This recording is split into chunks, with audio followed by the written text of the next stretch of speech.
televisión y streaming. Exactamente, están muy motivados. Sí, importante.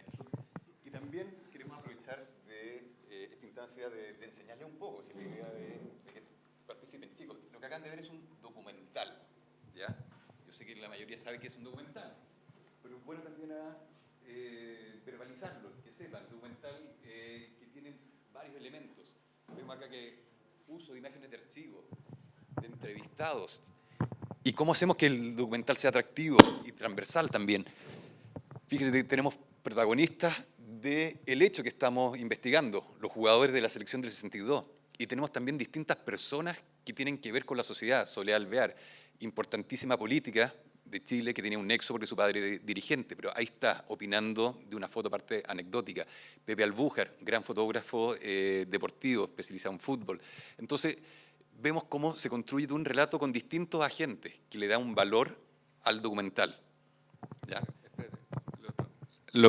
Algo muy importante que tienen que ver también es que es un tratamiento creativo de la realidad, no es un reportaje. Entonces, se pueden, comillas, volar un poco más en cómo se trata la realidad. Pero aprovechando que tenemos los invitados y dejemos de hablar un poco, quería aprovechar de presentar a Grace Lascano, el tenor. Cristian. Perdón, gracias. Es muy temprano, yo a las 10 me despierto. Porque ambos han hecho trabajo, la Grace hizo históricas y ahora ya terminaste el segundo documental, Grace. No, ¿No? hola, aprovecho de saludarles, disculparme también por la demora. Y bueno, no lo hemos terminado, estamos Ya. en proceso de levantar financiamiento para la etapa postproducción. Es una carrera de largo aliento el tema del documental, pero vale muchísimo la pena. Tengo el teaser por ahí a ver si, Ya, si genial. lo vemos. Grace hizo el primer documental de la selección, no sé si el primer documental del fútbol femenino en Chile, pero sí el documental de la selección dorada de mujeres con imágenes que son increíbles, porque logró meterse, no sé dónde ni cómo, pero, o sea, no sé cómo lo lograste, pero participaste, eras una más. Con muchas deudas. Con muchas. Y sí, y bueno. Y por otro lado, don Cristian también tiene un recorrido en el mundo de investigar el fútbol nacional. Entonces quería ver que nos contaran, porque algo que hablábamos antes de este encuentro con Eduardo es que ustedes dos levantan cierto conocimiento, se topan con todo tipo de historias. Cuéntenos cómo es el proceso de investigación y cómo deciden, ok, tengo todo el dato, ¿cómo me acerco a esta realidad? Por un lado, del punto bibliográfico y por otro lado, del punto documental de Grace. No sé si, Cristian, nos puedes contar un poco como autor, cómo ha sido ese proceso. Sí, quería destacar, digamos, este trabajo de Rubén, además, y explicar un poco por qué optamos por que ganara, porque no fue fácil que ganara. Hubo ahí un debate largo y álgido respecto a por qué ganaba él y no otros trabajos que también eran muy buenos, ¿no? Se tocaban teclas distintas. Este trabajo, en general, toca varias cosas, que es la recopilación de algo que supuestamente sabemos mucho. Se supone que en 60 años hemos escuchado tanto del Mundial del 62 que pareciera que no hubiera nada nuevo que contar y aparece un elemento nuevo para contar. Pero el tema no es solo ese, como bien dices tú, el tema es cuando tú tienes el material, ¿qué haces con el material? ¿No? Porque al final lo que hacemos, las periodistas, documentalistas también, es ser cronistas un poco de la época, ¿no? Ya sea la que vivimos o la que queremos retratar o recrear.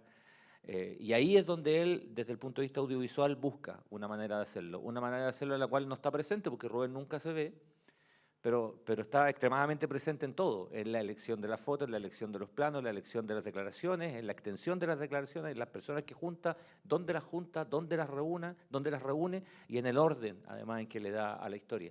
Porque no puede contar el Mundial. ¿Para qué va a contar el Mundial si todos sabemos que Chile salió tercero en el Mundial? Entonces su foco va hacia otro lugar.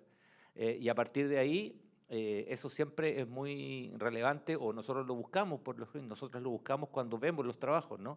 Que el punto de vista de la autora o del autor esté, ¿no? Desde un enfoque, desde la elección del tema, desde la manera de tratarlo y todo eso. Juntos me parece que el trabajo de de Rubén lo consigue. Entonces, claro, hay un tema que tiene que ver con la génesis de una idea, hay un tema que tiene que ver con la recuperación de info, que es vital, digamos, esencial, pero tan esencial como eso es qué hago yo con ese material y cómo le doy el enfoque particular que le quiero dar. Porque Claro, esta historia se puede contar de porque mil podrían maneras, haber digamos. sido cabezas hablantes, lo que se llama un Por documental supuesto. de cabezas hablantes, que siente una persona, la entrevisto y que hable, y acá los llevan a un bar, entonces... Por supuesto, por supuesto. Y bueno, y lo otro ya tiene que ver con el documental mismo, ¿no? O sea, hablamos de fútbol, pero en el fondo no hablamos de fútbol. Yo al menos siempre creo eso, que cuando habláis de fútbol no habláis de fútbol, ¿no? Es una visión súper personal. A mí hablar de fútbol me aburre mucho, digamos. No pareciera que no, pero me aburre.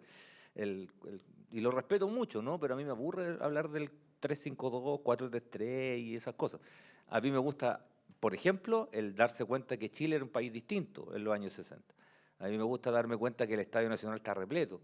Me gusta darme cuenta que la gente iba al estadio bien vestida, ¿no? O sea, pues, como ordenada, ¿no? Me gusta cuando uno lee y dicen el Mundial del 62 fue el último Mundial, entre comillas, amateur, antes que el 66 todo ya se industrializa, lo que no está mal, digamos, ¿no? Pero te marca una diferencia y aquí lo ves que sí, po, que tiene mucho de amateur. Y no se trata de romantizarlo por romantizarlo, sino de ver una foto del momento. 2 años antes, en Chile había ocurrido no solo un terremoto, había ocurrido el terremoto más grande registrado en la historia de la humanidad, 2 años antes. Y Chile arma un mundial, ¿no? Entonces, ese tipo de cosas a mí me parece que este trabajo lo refleja. Y por último, lo entrañable que terminan siendo los jugadores, ¿no? Los protagonistas son viejos abrazables, así, pero todo el rato, digamos, ¿no? Perdón. Ahí Cristian dio una de las claves cuando uno va a hacer un trabajo de este tipo, que es salirse un poco del fútbol, que es lo que tú decías al principio, que el fútbol es un gatillante social en distintos estratos, en distintos ámbitos de una comunidad. Porque para hablar, claro, del 4-4-2, de un 5-3-2, en el fondo están los programas de fútbol especializados, donde la gente sabe a lo que va y es lo que uno está buscando. Pero cuando uno hace un trabajo de este tipo, que busca una exhibición, que busca que recorra y que busca también acercar el fútbol a personas que tal vez no son tan cercanas al fútbol. Justamente esta es la manera donde uno encuentra otros factores. Saber cómo era los años 60 en Chile, las micros que existían, saber que una micro se quedaba en pana y había que ser empujado en una calle totalmente despejada. Hoy en día se queda en pana una micro y ocasiona un caos vial en 5 comunas. Acá nada, o sea, y esas cosas tú te vas dando cuenta a través de un documental de fútbol. Y tú puedes, claro, el detalle de la gente como ya vestía al estadio, te habla no solamente de que salir fuera de tu casa era un evento, ir al estadio era un evento, también te habla de una sociedad. Hoy en día tú ves la gente entrando al estadio a guata pelada, tatuado entero, pelos largos. Está bien, no es que estemos criticando o diciendo que una cosa era mejor que otra, eran otros tiempos, pero cuando uno hace un trabajo de este tipo, sobre todo ustedes que van a enfrentar tal vez su primer trabajo concursable, de exhibición, muchas veces, y sobre todo para los fanáticos del fútbol, ya que nos hemos ido conociendo también con el curso, claro, el fanático del fútbol al tiro quiere como demostrar un conocimiento. Hay como es como el rockero que hace un documental de Rolling Stone y al tiro, vean el trémulo picking que hace Kate Richards, vean... eso es para los especializados, para la revista Rolling Stone, para la redundancia, para Alfredo Levin, claro, para Alfredo Levin en Rockaxis, qué sé yo. Pero acá lo importante, sin dejar el conocimiento futbolístico, sin dejar de lado el fútbol, ser capaz de mantener cierta distancia y ver todo lo que el fútbol abarca. Y ahí con eso te quería hacer también la pregunta, ¿cómo lo hiciste también para combinar ambas cosas? ¿O no lo tuviste que hacer, o no se dio, o no es el caso del trabajo documental que tú hiciste? Bueno, yo creo que me tomo algo que dijo Cristian, que es muy importante y relevante, que es el punto de vista. Para un documental es eso lo que nos marca como directores y directoras. Un reportaje es ceñirnos más que nada a los hechos objetivos, a las voces. Nosotros como no hay directores, hay compaginadores, hay montajistas. Pero en un documental, y aquí algo muy personal, el documental es algo íntimo de uno. Yo creo que uno no puede contar algo de lo que no sabe o de lo que no siente curiosidad o no siente cercanía o directamente que no la apasiona. Yo no puedo hacer un documental, no sé, de cricket, por ejemplo. Podría ser, porque soy periodista deportiva, pero no es algo por lo que yo sienta cercanía. Hoy día tenemos la tecnología, ¿cierto?, como que está avanzando paralelamente al periodismo, a la escuela de periodismo, a las academias. A veces nos preguntamos también qué tan necesarios somos o tenemos ChatGPT, ¿cierto?, que nos hace hasta proyectos de Fondart. No lo ocupen, pero lo puede hacer. Digamos, son cosas que están pasando. Pero ¿qué nos diferencia de las máquinas y qué es lo lindo del documental? Uno, una máquina no tiene la experiencia que nosotros tenemos. El ChatGPT es conocimiento, pero no es experiencia. Y tampoco tienen creatividad. Eso sigue siendo patrimonio nuestro. Entonces, al momento que nosotros plasmamos un documental, y aquí me voy al tema de la experiencia, tiene que ser algo personal, algo que te remueva si sientes interés, no sé, por algún equipo de fútbol, por alguna persona de tu barrio, por tu territorio.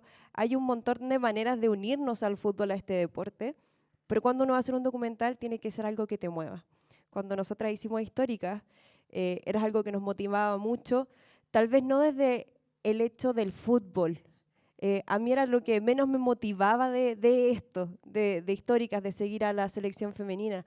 Me motivaba el hecho de ver a personas, de ver a mujeres que del amateurismo se estaban moviendo al profesionalismo a punta de esfuerzo y que no les importaba nada. Estaba viendo a mujeres cumplir sus sueños, estaba viendo a mujeres inspirando a otras mujeres. Era eso lo que a mí me movía, lo que me motivaba, y ese fue mi punto de vista. Y en una clínica como audiovisual que se hace, yo era muy ajena al mundo de los documentales, del cine, me gustaba mucho verlos, pero nunca había estado ahí in situ. Una documentalista española nos preguntó, porque no sabíamos para dónde iba el guión, empezamos a hacer lo siguiente: hagan un guión, hagan guiones, porque uno pierde tiempo, pierde recursos, traten de hacer un guión, si no lo hacen no importa, pero es importante tener al menos una guía.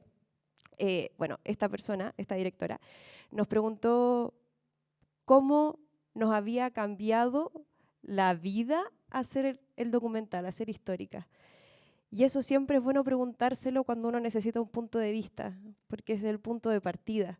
A mí me cambió muchísimo, muchísimos aspectos hacer Históricas. Y ese fue mi punto de vista. Cómo estas mujeres llevan adelante un sueño y son inspiración para otras mujeres, como lo fueron para mí. Entonces, cuando se enfrenten a un trabajo de documental, a algo tan personal, uno, no pierdan de vista que somos diferentes, que somos periodistas, pero que también tenemos la capacidad de contar historias. Entonces tenemos que apelar a nuestra narrativa, algo que el ChatGPT no tiene. Tal vez lo va a tener, pero de momento no. y que sea algo personal, porque es un pedacito de uno lo que uno plasma en un documental. Este es un pedacito de Rubén, el que vimos, y de todos los protagonistas y de todos los directores que nos mandaron sus diferentes trabajos. Perdón si me extiendo. Pero eso, si están pensando, yo sé que pensaron en algo mientras les estoy hablando y hicieron clic como, oh, esto puede ser, sí, esto me puede motivar, o esto me gustaría mostrar, en esto me gustaría entrar también. Porque uno, así como va descubriendo lo que uno quiere contar en el documental, también se va descubriendo a sí mismo, aunque uno diga, la media voladita a las 9 de la mañana, pero es cierto y se van a dar cuenta.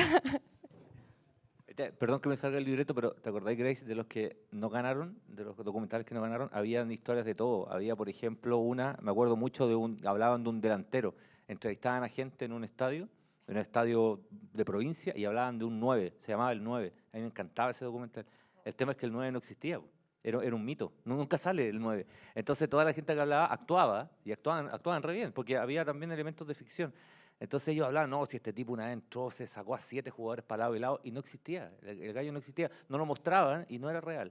Había otro de una selección que fue Indonesia, de una selección de la Católica, que era buenísimo, porque rescataba una historia que era real, de una selección chilena que tenía que ir a jugar a Indonesia y no había selección. Entonces le pidieron al equipo de fútbol de la Católica, de la universidad, no del club, de la universidad, estudiantes que fueron, y salieron subcampeones, y jugaron contra unos malayos de 3,5 metros, y era increíble. Entonces, también hay historias, claro, estamos mostrando el de Rubén, que está buenísimo, que tiene buena factura, pero a lo que voy yo, a la variedad, digamos, temática, ¿no? Y eso es lo que te da te lo da todo. Yo sé que estamos hablando de deporte y fútbol.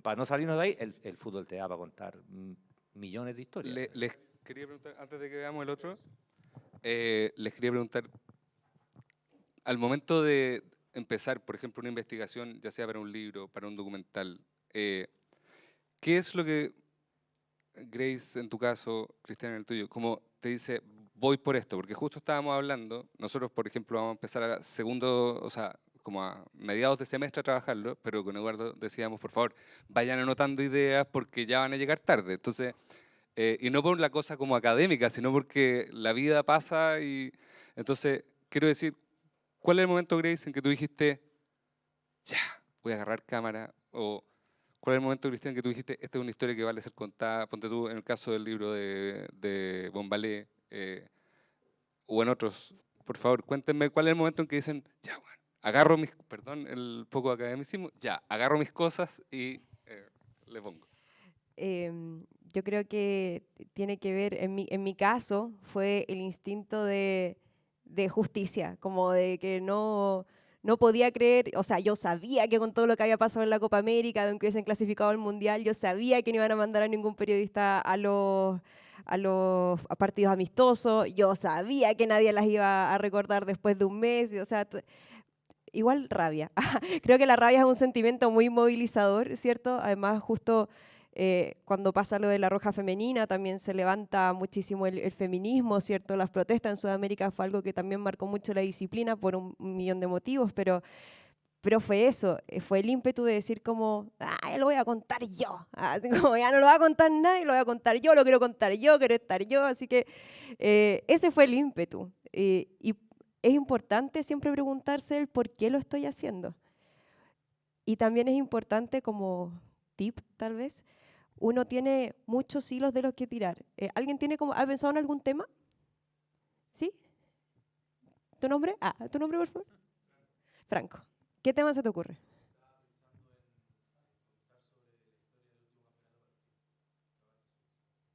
¿El último campeonato de Palestina? De Palestina. Del 78, ¿no? O la Copa Chile ahora. Perfecto. Hola. Ahí está. Sí, quería hablar sobre la Copa Chile, de cómo se vivió en la hinchada y en la dirigencia. ¿Cómo se vivió en la hinchada? O sea, el sentimiento de poder ver a Palestino campeón, algo que muchos, incluyéndome en un momento, no pensamos poder verlo.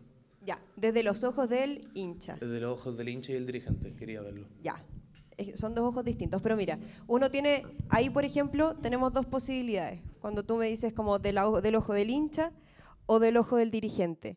Y cuando uno tiene esos temas en la cabeza, lo mejor que uno puede hacer es escribirlos. Y mis mejores amigos son los post-it. Porque cuando uno es dispersa, estudia esta carrera y hay mucha información, etcétera, como que va dando vuelta, uno no escribe las cosas, las deja en el bloc de notas, te roban el celular, se perdieron las ideas, etcétera. Escribir. Palestino, ¿cierto? Palestino, última estrella. Uno, la pregunta, ¿por qué es importante para mí? El por qué es importante para mí siempre me va a dar un punto de partida. Después, ¿qué voy a contar? ¿Y a través de qué ojos voy a mirar? ¿De los hinchas? ¿De qué hinchas? ¿De los baisanos? Ya, tenemos un post-it ahí, los baisanos, ¿cierto? Puede ser de la barra brava. Hay un caballero que grita como loco, no sé cómo, no sé si lo conocís, pero que grita todo el partido del caballero. Lleva 40 años en el estadio. Sí, que dice, sí. Y súbete al camello. Súbete Y al él grita, camello, ulaja, sí. ya. Bueno, es el único que grita. Bueno, puede ser a través de los ojos de él. ¿De quién es él? No, tiene que estar él en el trabajo. No, tiene que estar él, totalmente. La chica que está en el estadio también, ¿cómo se llama? Bueno, hay una ahí. La chica que siempre está en la cisterna, que va a los partidos del femenino, puede ser a través de los ojos de ella también. Entonces, todos estos elementos, ir ubicándolos, ir poniéndolos. ¿Quién me va a dar? ¿Quién no? ¿La chica tiene una historia que contar o no? ¿O la banda de los baisanos? ¿O tal vez los hijos? Bueno, y así, lo que se nos vaya ocurriendo para contar lo que queremos, escribirlo. Y ahí elegir de qué hilo tirar. Y de qué hilo tirar, uno lo elige cuando hace una pequeña investigación. Y no olvidemos que también esto es visual, entonces puede haber un muy buen personaje, pero si ese personaje no nos habla, si ese personaje no es elocuente, tampoco nos va a servir mucho. Entonces con esa preinvestigación uno dice, ok, voy a tirar de este hilo y ahí voy a investigar. No sé si van a hacer un trabajo grupal o es personal. salgan Perfecto. varios trabajos. Sí, perfecto. No, lo digo porque es importante la metodología, insisto, para poder ordenar el trabajo. Y esa investigación nos va a dar las claves para decir, ok, voy a tirar de este hilo y con este me voy a quedar. Porque como es un cortometraje, tampoco podemos contar tanto en poquito tiempo. Y de repente una historia muy bien contada vale más que una historia coral con 10 personajes en 5 minutos. Entonces, bueno, ese es el tip y me alargué nuevamente.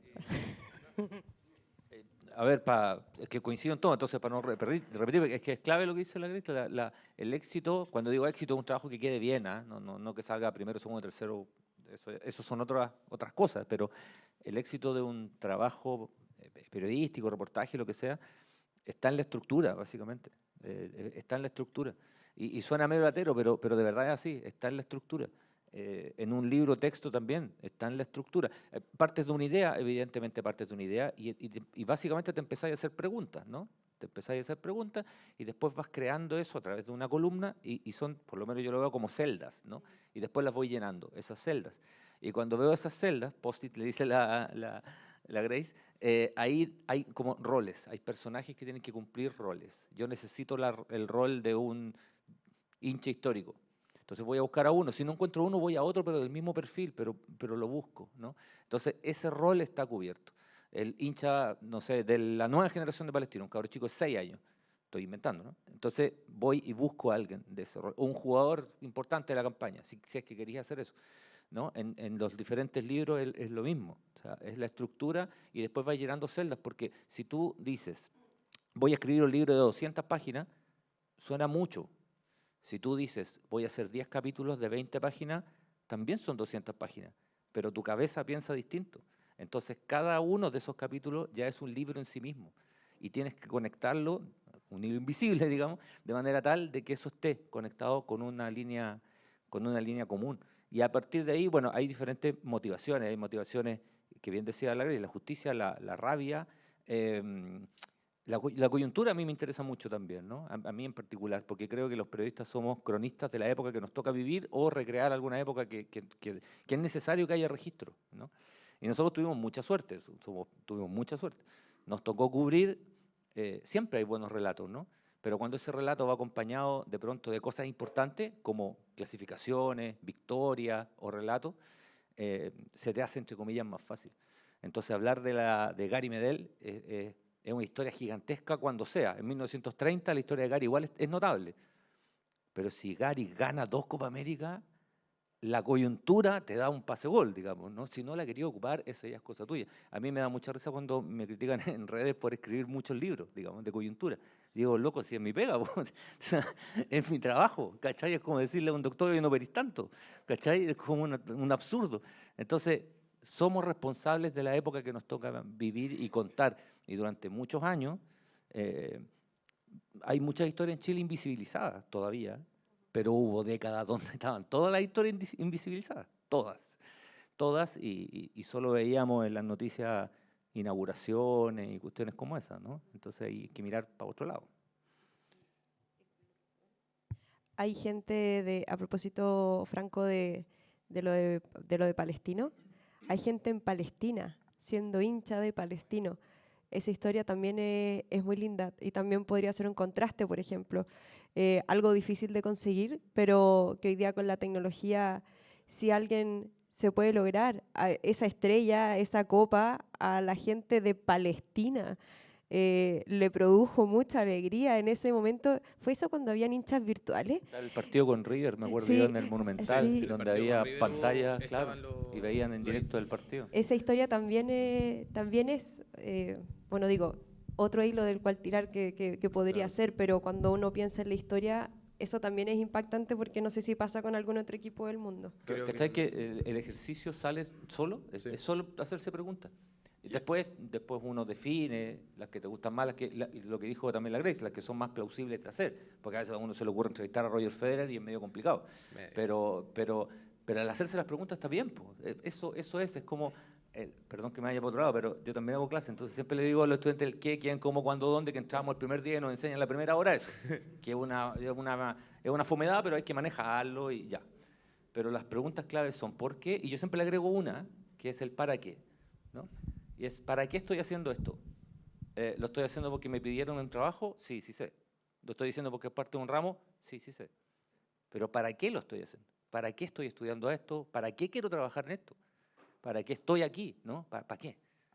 Y ahí se te abre un mundo heavy, porque no tiene fin. Ojalá que no tenga fin. Yo creo que ahí tú diste un poco, ustedes dos dieron un poco la clave con esto de qué hilo tirar y para qué estoy haciendo esto. Porque cuando uno va a enfrentar, sobre todo en el caso de ustedes, que probablemente este sean de sus primeros trabajos o el primero de Frentón, uno tiene mucha información. Y si uno no tiene un guión, uno no tiene claro qué quiere apuntar, la información te supera.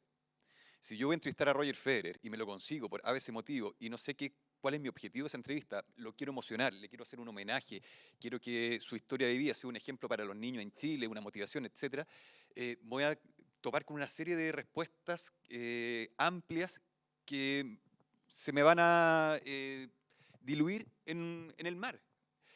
En el caso tuyo, estaba motivado la justicia, ¿no es cierto? Y eso fue tu norte, independiente de lo que te fueras encontrando en el camino, pero siempre apuntando hacia allá. Al momento de escribir un libro, por ejemplo, tú puedes querer hacer una denuncia, en un caso, un homenaje en otro. Pero si yo voy a hacer una denuncia sobre un tema, no puedo perder ese norte. Hacia allá tiene que ir dirigida la investigación, el relato, los posibles entrevistados, etcétera.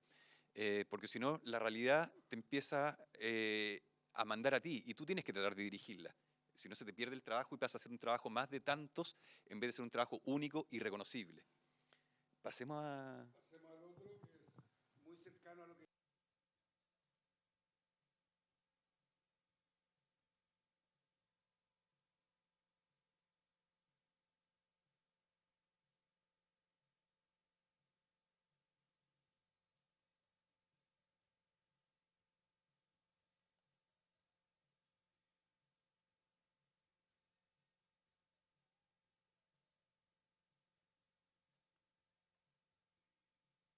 Oye, y lo otro es el olfato y el oportunismo en el buen sentido.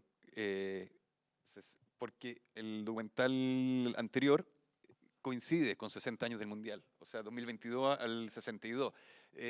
Si lo estrenamos el 2017, que tal vez pudo haber sido estrenado el 2017, pero no es lo mismo. Y ahí también es parte del olfato, el instinto y saber eh, ser ubicadito. En qué momento hablar, en qué momento estrenar, en qué momento hacer Oye, las a cosas. propósito, es un dato, en 2 años más, Colo-Colo cumple 100 años. No, pero van a salir 1500 libros y documentales con los 100 años de Colo-Colo. Por si quieren hacer algo de los 100 años, digo yo. Lo de Pelé.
bueno, efectivamente creamos un premio, creamos una categoría y un premio para este cortometraje de Génesis, que es estudiante también. Y, a ver, si yo les pregunto de qué es este documental, ¿qué se les viene a la mente? ¿La realidad del país? ¿Fútbol para los niños?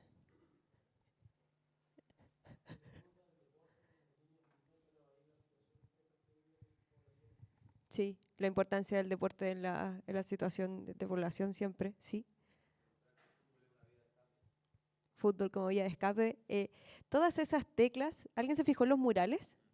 Los murales son un personaje más del documental. O claro. sea, Génesis nos cuenta de todo lo que ustedes dijeron y también nos cuenta de lo que no habla él, que es su hermano.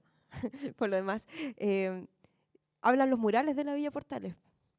Habla de los presos políticos, habla de los combatientes, habla de feminismo, habla de los presos, de las viejas pesadas, de la cancha. Entonces, cuando nosotros vimos este trabajo, al menos a mí me gustó mucho, uno, porque no, a veces, y hoy día cuando consumimos tantos productos audiovisuales por redes sociales, ¿cierto? Nos llegan tantos formatos por Netflix, Amazon, HBO, que son cosas visualmente muy potentes, que con unos planos de drones, o sea, son cosas que uno dice, sí, obvio, lo hace gente, pero que al final cuando uno ve este cortometraje dice, lo importante siempre, siempre va a ser la historia y el sonido. No lo olviden, porque de repente uno puede no tener la mejor imagen, pero sí seamos conscientes de tener un buen sonido. Ay, grábenselo porque si no van a gastar mucha plata en postproducción.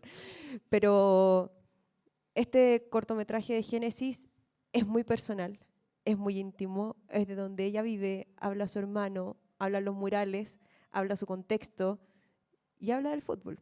Y nos llega como mensaje, así como dijeron ustedes, de diferente manera, y desde un contexto completamente diferente al que vimos con Rubén. Sí, en la historia, de pronto en las historias pequeñas, o sea, no de pronto, siempre, en las historias pequeñas están los grandes temas, definitivamente. Y en las historias personales, o el foco personal, están los temas universales, porque las cosas que a uno le pasan, que creen que le pasaban a uno nomás, tú podías empatizar, aunque no te haya pasado exactamente lo mismo, lográis empatizar al levantar ciertos temas. A veces empatizáis desde lo biográfico, ¿no? O sea, yo veía la Portales y era ver la Guayquillo, yo me crié en la Guayquillo, en Curicó. Entonces era idéntico, digamos, ¿no? Y ahí había un rollo y volver a los 90 y 80 y esas cosas. Pero lo importante es la mirada de la Génesis que le da. Aquí aparece una persona, en rigor, pero aparecen muchas personas, ¿no? A través de los murales, a través de quien habla, su hermano. Pero, claro, es una pelota la que está de fondo. Podría ser otra cosa, pero en este caso es una pelota. Y a quienes amamos mucho este juego, encontramos de pronto en la pelota no solo vías de salvación y todas esas cosas que son reales, encontramos también herramientas de comunicación, ¿no? Y ahí ella lo hace en muy poquitos minutos, y en algunas cosas que son detalles. Por ejemplo, ella escribe la Portales y escribe el la lo escribe con minúscula y Portales con mayúscula. Son cositas que ella va dejando ahí como rastro, como huella, como pista, ¿no? Que son muy interesantes porque está ella. No aparece Génesis, está todo el rato, es una titiritera que mueve todo, ¿no? Y está ahí presente. Es una chica súper talentosa, después la conocimos y todo, y amor de persona. Y de hecho, el Andrés quedó fascinado con su trabajo y fue él el que empuja a decir, ¿sabes qué? Creemos otra categoría porque esta niña tiene que ganar, ¿cachai? Y le invitó a trabajar con él desde lugares muy, muy chiquititos, pero también se dan esas cosas, ¿no? Participar en este tipo de cosas y de festivales también te da rodaje, conocimiento, conocer gente, conocer historia, abrir la cabeza, sacarse los prejuicios, porque todos tenemos prejuicios, pensamos que nuestro mundo es el mundo y no lo es. Y todas esas cosas evidentemente terminan circulando en órbitas virtuosas a la larga, ¿no? Sin duda, sin En el duda. fondo, al ver que se hace un documental donde el niño aparecerá, creo que en 4 planos, Sí, los demás sí, son murales, sí. uno dice, ya, puedo hacerlo de esta forma. Y un poco lo que decía la Grace, A ver, yo estudié cine y colegas míos me matarían por lo que voy a decir, pero de verdad, o sea, uno puede ver una película que se vea mal y se escuche bien, pero no puede ver una película que se ve increíble, El Señor de los Anillos, ¡ay! Y suena y mal. Entonces, hoy en día en que los iPhone traen, o el smartphone que sean, ¿verdad? Traen una cámara, el desde es HD. Ustedes pueden hacer un documental con lo que sea. De hecho, hay películas de directores conocidos hechas con smartphone, como las de Steven Soderbergh para Netflix, son hechas con iPhone 7. Pero el sonido no. Ahí, o sea, repitan la toma si es necesario. En el fondo, como que no se pierdan. ¿Ya? Y lo otro que iba a comentar, olvídense de los equipos. Olvídense de los equipos. Del equipamiento técnico, no es excusa, salgan con la grabadora que tengan, el teléfono que tengan, no, es que no tengo la gran cámara. Tú creo que hiciste un convenio, ¿no? Como con alguna tienda o Sí, algo así. con Canon, Con Canon, ya. sí, pero fui literal a llorar. Sí. Pero lo que veo es que siempre está el amigo que, o sea, Matías dice, Pero se logró. Es que pasa que cuando uno tiene una idea y va con demasiada convicción y ojos llorosos, es difícil que te digan que no. Yo en ese tiempo una amiga me había prestado una cámara, una Canon 7D, pero que venía mala. Entonces yo fui a Canon, así como, solo soy una pequeña periodista, una periodista chiquita queriendo hacer un documental. Pero cuando la gente te puede dar facilidades si tu historia es importante. Y uno solo puede vender una historia y considerarla como importante si para ti es importante. Nosotras con la JA tuvimos a mucha gente trabajando con nosotras o productores con los que no funcionó nuestra relación, digamos, pero porque nadie puede hablar de algo con la pasión que siente uno por eso que está haciendo. Es difícil. Pero como decía Bernardo, hoy día están los celulares, teníamos conversaciones, la JA es publicista, la JA es codirectora de Históricas, una gran amiga, y de repente tenía tremendas conversaciones, pero la cámara apuntando al suelo porque se le olvidaba que estaba grabando. Entonces, no, aquí se escuchaba a la Tiana hablando como en secreto con la Nati, pero la cámara estaba al piso. Y no obstante, el sonido estaba al piso. Nosotros que somos periodistas podemos tener siempre la conciencia de apuntar con la cámara, pero hoy ya también los formatos nos invitan a variar. Yo cuando estudié periodismo era como, ok, el trípode, la cámara ahí, vamos, el tres balance de cuartos blancos. para allá, claro, plano medio, medio plano, tres cuartos, americano. Hoy día esas cosas están como súper fluidas en general en lo que consumimos. Vemos en TikTok tomas pésimas, pero que son interesantes, porque no es lo relevante, es la historia, es lo que se dice, es lo que se cuenta. No sé, me voy a ir muy lejos aquí, pero en el caso de Rosalía, los videos que ella hace, que sus últimos videos musicales, ¿cierto? Ella se graba encima como en formato selfie, está todo el tiempo encima de la cámara, que uno puede decir como, no es un plano detalle, pero te hace sentido porque hoy día nada nos dice cómo hay que hacer las cosas, sino que nosotros nos proponemos nuestros mismos formatos, siempre y cuando la historia sea coherente y no nos cebemos tampoco con imágenes que sean difíciles de ver, porque también uno tiene que pensar en un espectador, no solamente lo que a uno le gusta, sino que ojalá lo que yo estoy diciendo le haga sentido al resto y esa persona lo pueda ver tranquilamente. Pero también innovar con formatos, si tienen que incluir fotografías, la incluyen, pueden ver cómo. Hoy día a mí me costaba un montón editar, pero en el periodismo, en televisión, uno tiene que editar con cosas tan complejas, así como Avid. Complejo, ahora ya no, los comandos son más fáciles, pero hoy día, por ejemplo, yo veo CapCut. Qué cosa más amigable. Uno tiene que meter la imagen, cortarla, quiere seleccionar un audio, lo pone, quiere subirlo, lo sube con el celular, funciona también para computadora. Entonces, subtitulado automático. ¿Hay cachado? subtitulado automático. Es una maravilla. Había que Te echaba escribir. ahí 2 semanas haciendo los subtítulos. Lo que nos demoramos subtitulando históricas, viejo. Bueno, O sea, pero meses, digamos. son cosas que la tecnología nos va entregando algo que es tiempo. Entonces, si la tecnología nos va entregando algo que es tiempo, acotar nuestros tiempos, nosotros tenemos que ser capaces de entregar algo que el resto no tenga y que viene de nosotros, que tiene que ver con la creatividad, con la narrativa, con contar una historia, con elegir a los personajes. Entonces, eso, hoy día es mucho más fácil hacerlo y uno puede hacer un micro documental que uno puede grabar en una semana. La invitación es ir a más, pero tenemos cosas. Perdón. Sobre eso es bien importante porque el ojo no crítico, digamos, el ojo no profesional que ve ambos documentales puede entrar con una comparación que es bien injusta. Primer documental, meses de preparación, de producción, de invitados, y el segundo lo grabamos en un día. Eso puede creerse. No, es todo lo contrario. O sea, no es que sea lo contrario, que uno sea más que el otro. El segundo documental, que sí, efectivamente tal vez se puede grabar en menos tiempo, pero requiere una investigación, un trabajo previo y un enfoque que no te lo va dando la vida misma como te lo puede dar el primero, donde tú delegas muchas cosas en tus entrevistados. Y en base a esa producción y al contenido que te dan tus entrevistados, tú vas armando un cuento con un norte definido. Acá no, acá tú tienes que de verdad traer, elegir planos. Acá, en el segundo caso, la vida misma o la situación misma te muestra todo, pero tú tienes que elegir puntualmente cómo construir la historia. ¿A qué me refiero puntualmente? Acá hay un antagonista y un protagonista, si se fijan, en la segunda historia. El protagonista es el niño, son el niño y todos los niños del barrio. La antagonista, que es clave tener un antagonista cuando uno va a contar una historia para generar un arco dramático, un arco de interés, conflicto, la vieja. Pero hay un detalle, el viejo periodista, si esto fuera para un canal de televisión, para el noticiero, el editor te dice, oye, pero necesitamos la contraparte, consíguete a la vieja, a ver qué pasa. Esa es la diferencia. Acá yo quiero creer que hay una intención a propósito de no mostrar a la vieja. ¿Qué pasa si yo le muestro la cara a la vieja? Individualizo el problema. Ella, la señora Juanita, era el problema.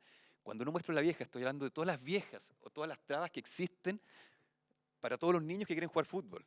Esa vieja representa a muchas viejas o a muchas personas que no quieren que los niños jueguen en los parques, que te molestan, o a la sociedad misma, que te va cerrando rejas.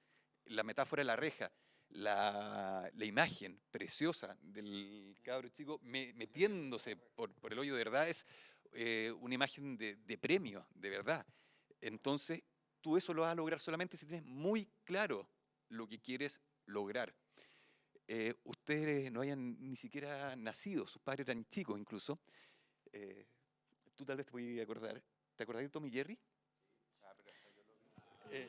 No, pero no es el Tommy Jerry que ustedes conocieron. No. El viejo Tommy Jerry, que había una señora que decía, ¡toma! Sí, la que se le veía las polleras. Nunca le viste la cara, ¿no es cierto? No. Y había todo un imaginario con ese personaje, un personaje súper conocido para todos los niños. Es como la profesora de Charlie Brown. Claro, el día que tú le mostráis la cara a esa vieja, o le mostráis la cara a la profesora Charlie Brown de Snoopy, Se acabó, po. matabais el cuento, matabais la mística ahí atrás. Puede pasar lo mismo si tú le mostraras la cara a la señora, a la vieja. Y esos son elementos narrativos que no son casualidad. Están buscados, están a propósito. Se la jugó por esa alternativa. Y el Decisión autoral. Exactamente. Y eso también es lo que tienen que buscar, no solamente la información, sino que una vez que tengo la información, ¿cómo hago que esta información de verdad le llegue, genere algo en el espectador? Y eso yo creo que es parte también de el niño, si ves, lo es metiéndose, pero tampoco. Son entrevistas, como tú dijiste, de cabezas parlantes, de testimonio, donde tú identificas al niño, uy, qué ganas de regalarle una pelota y de darle una beca para que juegue y construir una cancha, y que venga Farc y le construya una cancha. No se trata de eso, porque les estaría solucionando el problema a un solo niño.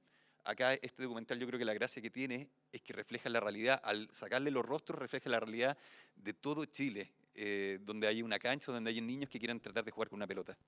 Eso es lo bonito. Y hay un detalle, sí, que me quedé metido con una cuestión que dijiste, pero alguna vez con Eduardo hablábamos, después de clase, de cómo la tele se está quedando atrás con respecto visualmente a lo que está haciendo TikTok, a lo que están haciendo creadores de contenido que tienen CapCut, que es gratis, y nos hicieron el curso de Premiere, Avid, lo que sea. Visualmente, o sea, son una generación que ha estado expuesta a tanta imagen, tanta cuestión, que ya tienen como una colección de recursos visuales a los cuales... entonces uno ve en TikTok cosas que dice, oye, pero esto está realmente muy bueno, está muy bien contado. Entonces la invitación un poco es a aprovechar eso, no es excusa como el, no, que no me pasaron, porque nosotros cuando estudiamos, yo creo que entre los cuatro hay diferencia de edad, pero sí, hay diferencia de edad. Ay, po, ay, Pero igual todos tuvimos que ir al pañol de la universidad, sacar equipo claro, y ponerse a la fila. Y ponerse a la fila. Y ponerse a pedir la fila y hora, que te llega... tenía hora para 3 semanas más. Exactamente. Y tenéis que esperar para editarlo. Acá ustedes pueden editar en la casa, mientras toman café, ¿me entienden? En CapCut, con el teléfono, obviamente. En el metro, o sea, ustedes pueden editar en el metro. Buenísimo. Claro, de hecho hay una categoría nueva. Claro, la sumamos este año sumamos esa categoría viendo que para incentivar la generación y creación de contenido de una manera también un poquito más espontánea. Esa es la... Ahora, lo interesante que dice Matías es que hay muchos trabajos que participan en varias categorías al mismo tiempo. Digamos. O sea, no es que el que sea de redes sociales no pueda ganar otra categoría, también la puede ganar. Digamos. Que en el fondo pueden hacer se puede, ¿no es cierto? Hacer un corto y hacer la versión reeditada para redes sociales vertical, Absolutamente. por ejemplo. Sí. Absolutamente. Ya. De hecho, cuando piensen en los formatos o cuando piensen en sus documentales, piensen al tiro en el formato en el que pueden cortar esa imagen. Por ejemplo, si lo visualizan, hoy día todo está pensado en Reels de TikTok, por ejemplo, en Reels puede ser para Instagram o lo pueden sacar para TikTok. Entonces, un buen truco es centralizar todas las imágenes, o sea, centralizar al protagonista, más allá de lo que nos dicen, ¿cierto? Cosa de que el corte no tengamos que moverlo mucho y no se pierda el foco de la cámara. Entonces, si tienen a alguien que vaya a hablar, traten de que el plano sea centrado, bueno, obviamente con el foco puesto, ¿cierto? Pero piensen en cortar, piensen siempre igual en la imagen vertical, porque si no está pensado para redes sociales, sí se va a difundir por redes sociales. Y a uno no le gusta mucho ver como la imagen era horizontal en redes sociales. No sé, a mí me pasa que es como que tenéis como que acercar de repente la vista, ¿cierto? ¿No? Y Pensarlo estadísticamente tienen menos visitas. Es como que el algoritmo te la castiga. Es heavy sí. ¿Veamos el otro? No, sí, bueno, queda uno más, pero ese era de la categoría Tocopilla, si quieren lo podemos ver, como gusten. Y también saber si ustedes tienen alguna Pregunta. Te vuelvo el micrófono.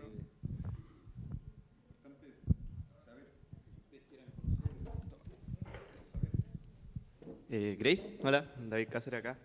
Quería saber que, bueno, aparte de tu sentimiento y como tú decías, es como esa molestia que te daba que alguien no hiciera algo por esta selección dorada, que tanto se habla de la selección masculina y nadie lo hiciera por la femenina, algo que era un hecho histórico, es un hecho histórico. ¿Cómo te sientes ahora?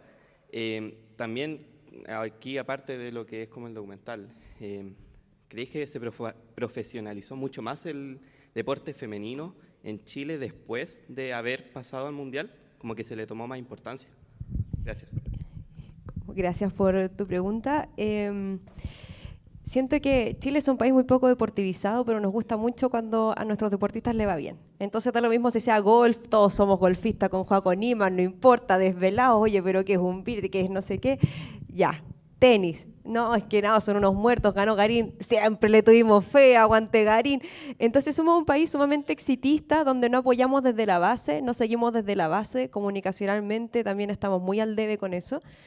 Pero con la selección femenina y su logro, lo que pasó con la Roja femenina es algo que pasa con todas las selecciones femeninas de todo el mundo. Estamos hablando hay un documental muy bueno que se llama Let's Fucking Go, que es de la selección femenina de Estados Unidos, campeonas olímpicas, campeonas del mundo.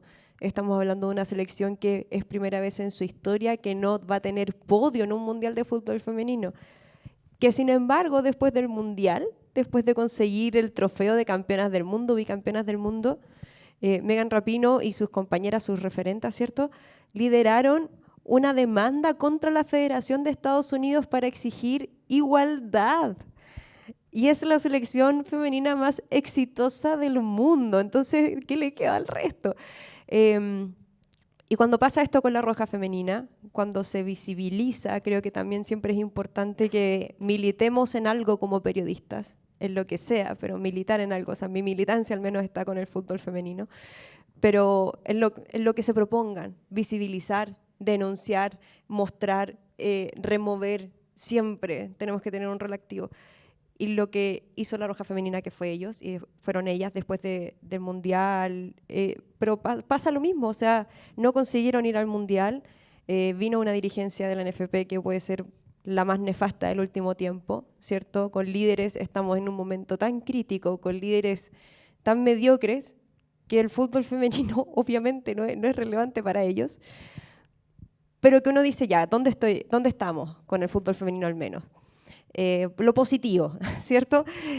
Hay niñas entrenando, la publicidad las incluye, hay escuelas de fútbol de niñas, gracias, insisto, a la Roja Femenina y a muchas cosas más, pero en parte a ellas. Hay referentas, tenemos a las mejores del mundo, las podemos ver, hay hinchas, hay un montón de hinchas en los estadios, en el campeonato nacional, algunos equipos hacen mejor la pega que otros, pero no sé, en la final de Chile 2 habían 4.000 hinchas de la U alentando a las leonas, entonces ha habido cambios y eso es positivo. Pero menciono a Estados Unidos y menciono al menos mi trabajo, que uno siempre va a tener que elegir un lugar. Y en mi caso, al menos, sigue siendo la de denuncia. No olvidar como lo positivo, lo propositivo, porque es lo que vende, es lo que a la gente le gusta ver, entre comillas, y se sabe que hay que masificar desde ahí. Pero también hay una labor de visibilizar. De hecho, Sudacas, que es nuestro siguiente documental, habla del fútbol femenino sudamericano. La CONCACAF clasificó a dos selecciones femeninas. Chile, Paraguay quedaron fuera. Colombia, son las únicas que están ahora peleando en cuartos de final. Colombia, que tuvieron que protestar en la Copa América, que fue en su país, para que le cumplieran la palabra con los viáticos. Entonces, hay una corriente muy linda del fútbol femenino, pero hay una primera línea que muchas no podemos soltar, en mi caso desde la comunicación, pero uno ve el caso de España, ¿cierto? Ando con la camiseta de España. España por primera vez clasifica a cuartos de un mundial, son campeonas sub-17, campeonas sub-20, pero Mapi León, una de las mejores defensas del mundo, quedó excluida por denunciar a su entrenador y los malos tratos. Sandra Paños, también, tremenda portera, quedó fuera, excluida también y marginada por unirse a esta protesta, a esta rebelión que le llamaron. Entonces, eso, hay un rol que me gustaría seguir cumpliendo, que quiero seguir cumpliendo, pero los logros son los que generan cambios desde lo social, lamentablemente. Las medallas. A veces no basta, como Estados Unidos, a veces no basta. Pero la única manera de poner como banderas en lugares donde tal vez el activismo molesta es con alegría, es con aplausos. Y eso también es importante. No puede haber solamente lucha porque, como dicen muchas jugadoras, tienen que haber logros lamentablemente para que hayan cambios.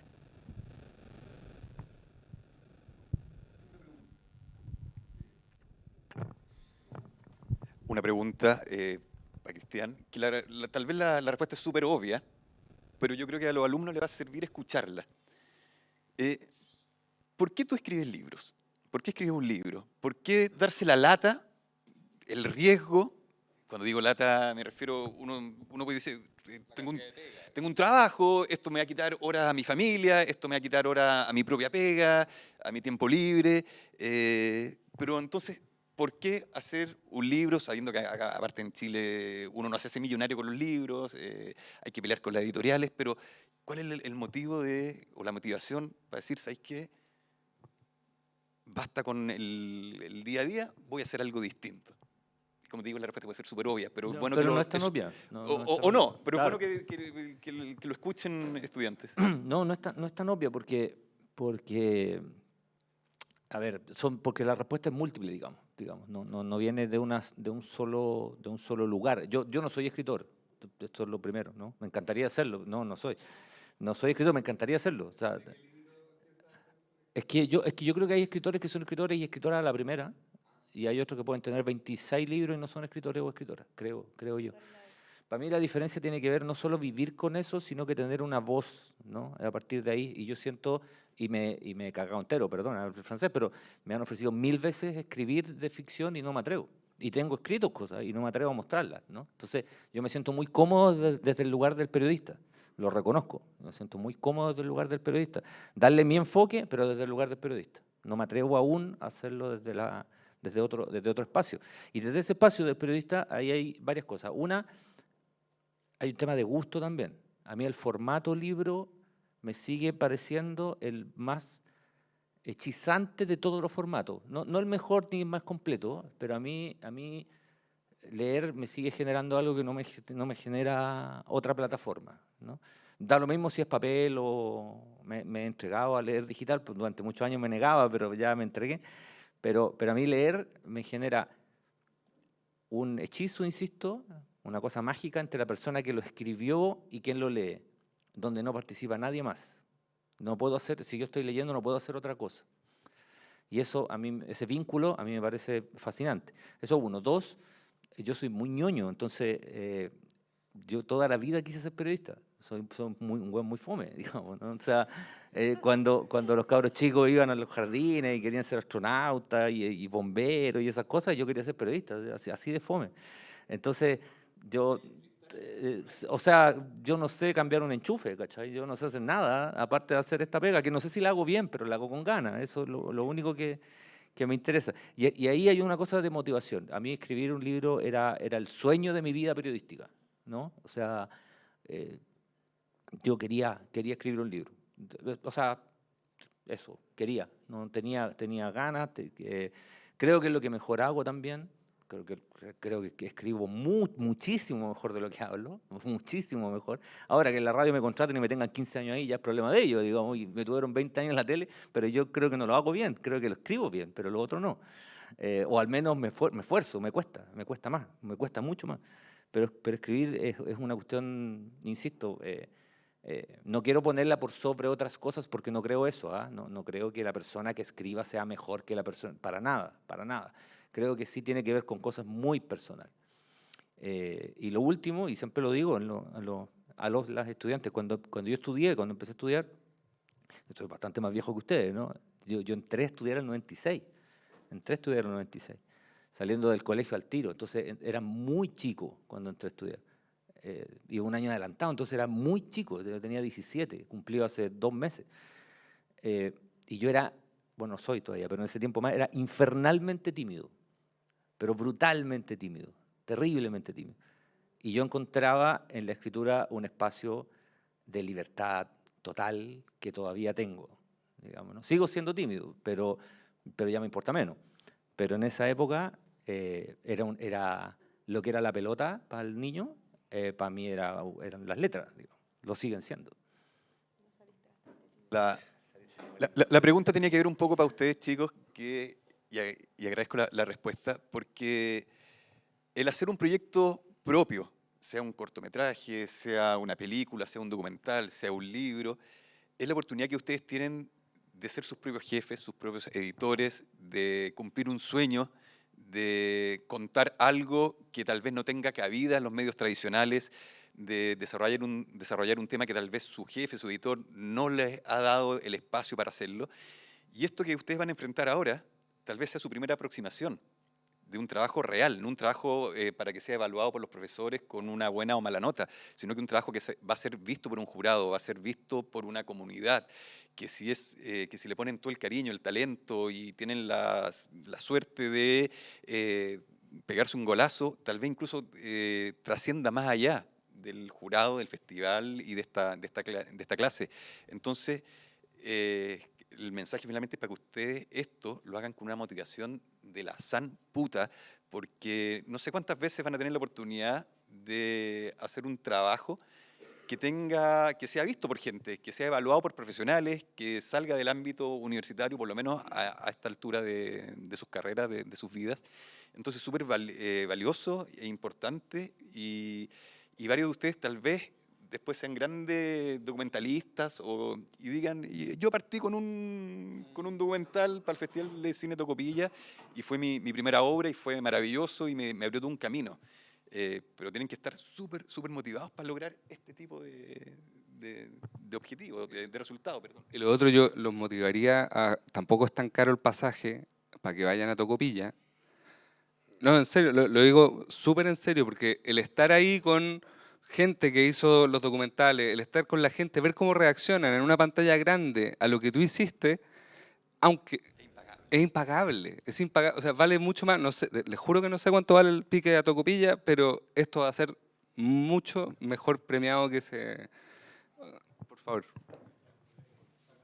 Matías cacha los pasajes. Cualquier cosa es Sí, pues, y el peje sapo, el pesado. el plato típico, El restaurante que plato está ahí típico de El Tocopilla. restaurante al lado. del Otro teatro. elemento también súper importante, más allá del premio monetario que lo pueden revisar en www.festivalfutbolcine.cl, es la exhibición que van a tener los trabajos. Nosotros el año pasado, y este año lo vamos a repetir, tenemos un acuerdo con Masiva, una empresa de publicidad.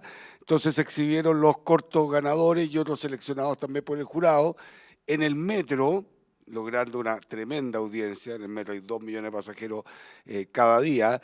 En el aeropuerto, y también los pasamos por televisión. Así que este año también vamos a repetir lo mismo, y eso es obviamente un gran motivador para los trabajos que ustedes van a tener que realizar.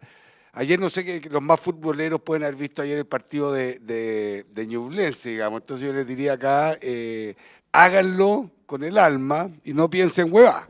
¿Ah? Que fue un poco lo que le dijo ayer el entrenador, claro, el profe, es decir, pateenlo con el alma y no piensen huevá aquí, háganlo con el alma y no piensen huevadas. Y lo otro, sigan sus sueños. Lo mismo que contaba la Grace con el documental. Yo acá me voy a salir un poquito del libreto.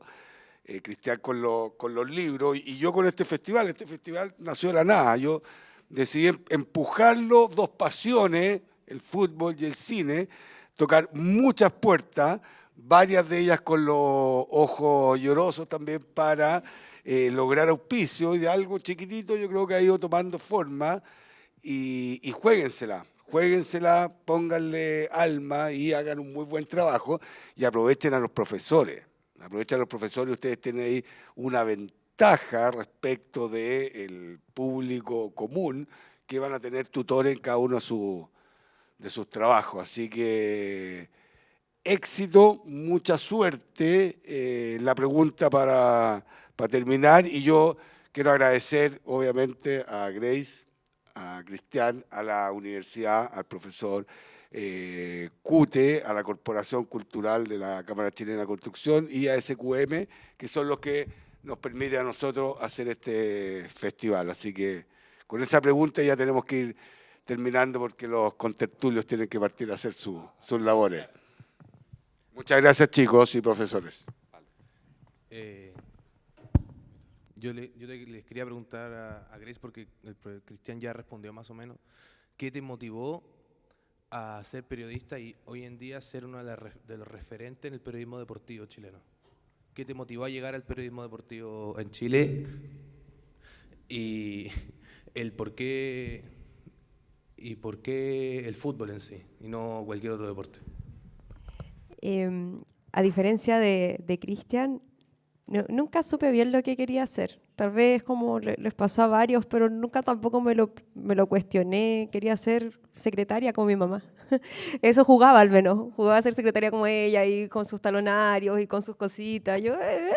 Eso era mi realidad y eso era lo que a mí me gustaba hacer. Timbraba todo en la casa, timbraba servilletas.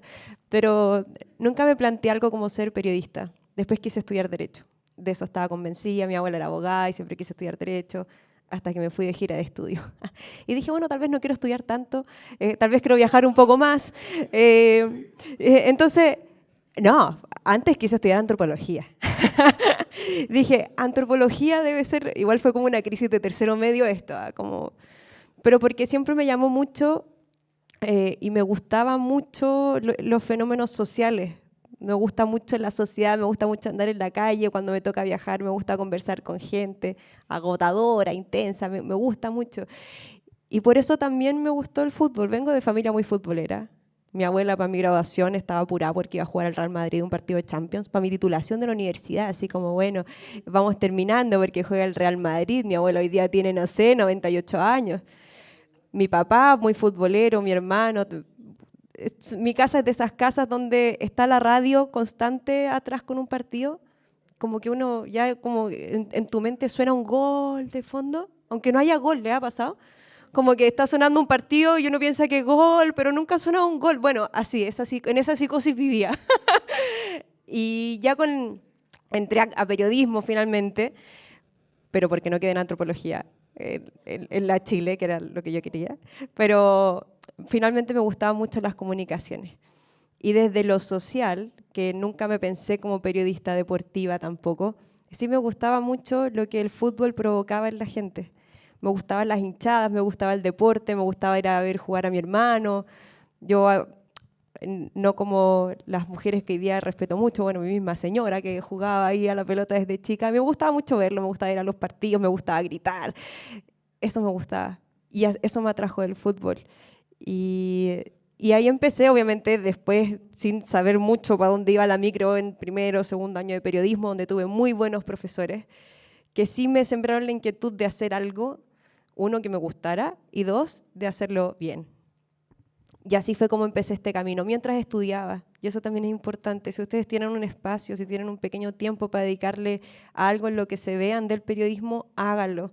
Colaboren. Aunque uno dice, bueno, no quiero precarizar mi trabajo. Odio con locura a la gente que se ofrece para salir gratis en la radio, que lo hacen. Estudiantes que vienen recién saliendo, y el fútbol como atrapa.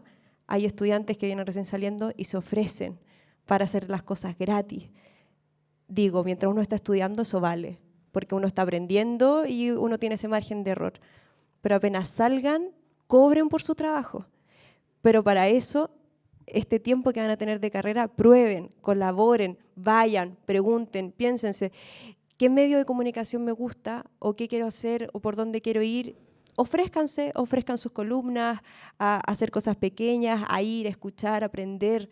Hoy día el mundo está muy inquieto y esta carrera estamos como viviendo un sismo importante que no sabemos si vamos a seguir o simplemente vamos a fluir con lo que nos exige la sociedad. Me fui un poco de la pregunta, pero yo me afirmo de eso.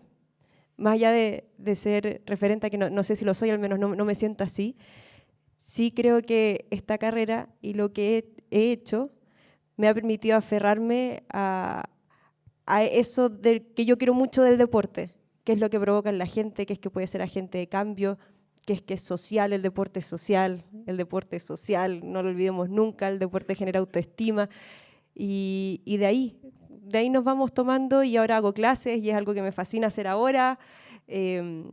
Hago documentales con un equipo bacán, que fue algo que nunca me pensé, pero siempre con esa fibra de haber estudiado esta carrera, de ser periodista y de dejar algo en lo que hagan.